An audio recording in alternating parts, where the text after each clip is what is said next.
नाम आतिफ है और मैं यहाँ पे 2 दिन से आया हूँ।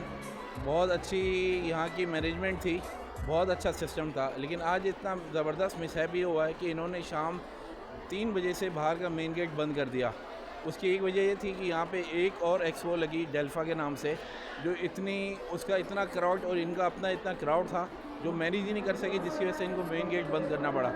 मेरा एक मशवरा है कि कभी भी ऐसा हो कि एक दिन में 2 एक्सपो नहीं अरेंज होनी चाहिए, सेपरेट डेज़ में सेपरेट टाइम में होनी चाहिए, ताकि कोई भी किसी की वजह से डिस्टर्बेंस का शिकार ना हो। लास्ट टाइम भी मेरा ब्रांड पाकिस्तान बहुत अच्छे उस पे गया था और आज तक बहुत अच्छा जा रहा था, लेकिन ये शाम को इतनी कन्फ्यूज़न हुई यहाँ पे कि जो भी विजिटर्स आ रहा है वो ये कह रहा है कि हम 2-2 3-3 घंटे बाहर खड़े हुए हैं और हमको अंदर आने का रास्ता नहीं मिला और इसकी वजह से बहुत ज़्यादा डिस्टर्बेंस आई है यहाँ पे।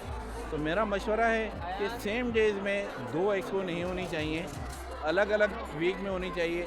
जिसका भी पहले हुआ था हक़ उसका था कि भाई आज का दिन अगर पहले से मेरा ब्रांड पाकिस्तान ने ऑर्गेनाइज़ किया था तो आज मेरा ब्रांड पाकिस्तान ही होना चाहिए था, डेल्फा किसी और वीक होना चाहिए था, किसी और दिनों में होना चाहिए था। या अगर ऐसा नहीं हो सकता तो इनको अपनी डेट्स चेंज करनी चाहिए थी, ताकि 2 इवेंट्स एक डे में एक जगह पे नहीं मैनेज हो सकते, क्योंकि हमारी की मैनेजमेंट ऐसी नहीं है जिसको हम संभाल सकें। जिसकी वजह से मेरी एडवाइस ये है कि सेपरेट डेज़ में होनी चाहिए। शुक्रिया।